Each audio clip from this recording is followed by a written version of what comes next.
आज हम बात करेंगे एपिलेप्सी के बारे में। एपिलेप्सी क्या होता है? एपिलेप्सी मतलब हिंदी में बोलते हैं मिर्गी आ जाना, गुजराती में बोलते हैं खींच आ जाना, या इंग्लिश में बोलते हैं सीजर्स आ जाना।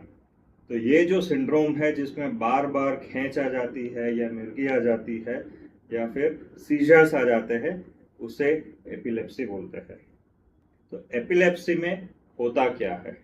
एपिलेप्सी के मरीज को अगर आप देखेंगे तो वो कई बार बेहोश हो जाते हैं।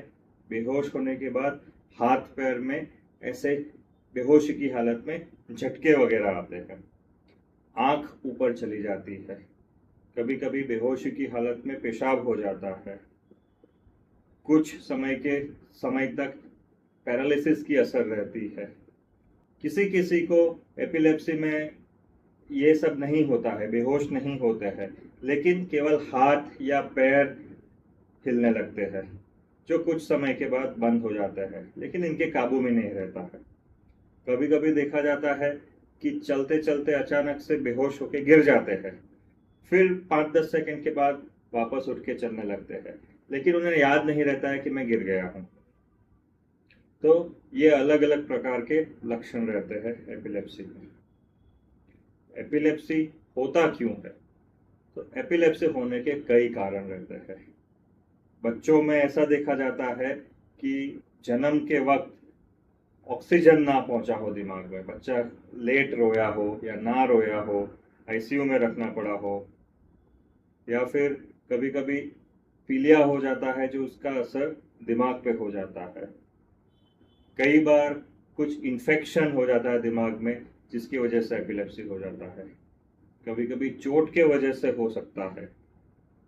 कई बार कुछ दिमाग में ट्यूमर हो जाते हैं, तो ट्यूमर की वजह से एपिलेप्सी कन्वर्जन हो जाते हैं। और कई बार देखा जाता है कि इनमें से कोई भी कारण नहीं होता है, कुदरती तरीके से हो जाता है। कारण ढूंढते हैं लेकिन कारण मिलता नहीं है। एपिलेप्सी के पेशेंट्स में क्या जांच होनी चाहिए? दो जांच बहुत जरूरी है। एक है ईईजी। ईईजी मतलब जैसे हृदय में अपना इलेक्ट्रिक करंट जो घूमता है वो देखने के लिए ईसीजी या इलेक्ट्रोकार्डियोग्राम करते हैं, वैसे ही दिमाग की एक्टिविटी या दिमाग में जो करंट घूमता है उसे चेक करने के लिए ईईजी होता है। ईईजी हमें बताता है कि मिर्गी या फिर खींच दिमाग के कौन से हिस्से से आ रही है। वो हिसाब से उनका आगे ट्रीटमेंट प्लान किया जा सकता है। दूसरा टेस्ट रहता है एमआरआई। एमआरआई क्यों जरूरी है? तो एमआरआई से हमें पता चलेगा कि दिमाग में अंदर क्या प्रॉब्लम हो रहे हैं, जैसे कि क्या अंदर कोई ट्यूमर है, कोई गांठ है, कुछ इन्फेक्शन है, या कुछ चोट लगी हो उसका घाव दिख जाए।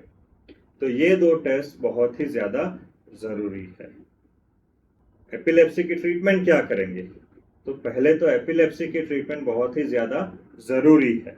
ज़रूरी इसलिए है क्योंकि हर अटैक के बाद, हर खींच या मिर्गी के बाद दिमाग में कुछ ना कुछ डैमेज ज़रूर होता है। कम से कम डैमेज हो, इसीलिए जल्द से जल्द ट्रीटमेंट करना ज़रूरी है। ट्रीटमेंट में दवाई होती है और ऑपरेशन होता है। फर्स्ट ट्रीटमेंट दवाई रहती है। दवाई अगर रेगुलरली ली जाए तो ज़्यादातर लोगों में मिर्गी एकदम कंट्रोल में रहती है या फिर झटके एकदम कंट्रोल में रहते हैं। लेकिन ज़रूरी बात यह है कि दवाई बहुत ही रेगुलर लेना पड़ेगा। दवाई कभी भी मिस होनी नहीं चाहिए। दूसरा ऑप्शन रहता है ऑपरेशन। तो जिन पेशेंट्स को जैसे कोई ट्यूमर हो, गांठ हो, इन्फेक्शन हो दिमाग में, उनको ऑपरेशन से बहुत ही बेहतरीन रिजल्ट्स मिलेंगे। या फिर कुछ पेशेंट्स ऐसे होते हैं जिनमें कई सारी दवाइयाँ लेने के बावजूद भी झटके या खींच कंट्रोल में नहीं आती है, तो उनको ऑपरेशन से कुछ फायदे हो सकते हैं अगर सही कैंडिडेट को चुना जाए तो। एपिलेप्सी के पेशेंट्स में क्या ध्यान रखना चाहिए या पेशेंट्स को खुद को क्या ध्यान रखना चाहिए? तो बहुत ज़्यादा ज़रूरी है कि वो अच्छे से सोए।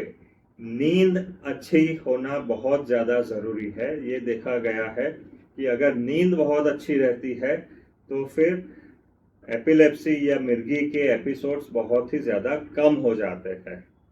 स्ट्रेस फ्री एनवायरनमेंट में रहना बहुत ज़्यादा ज़रूरी है।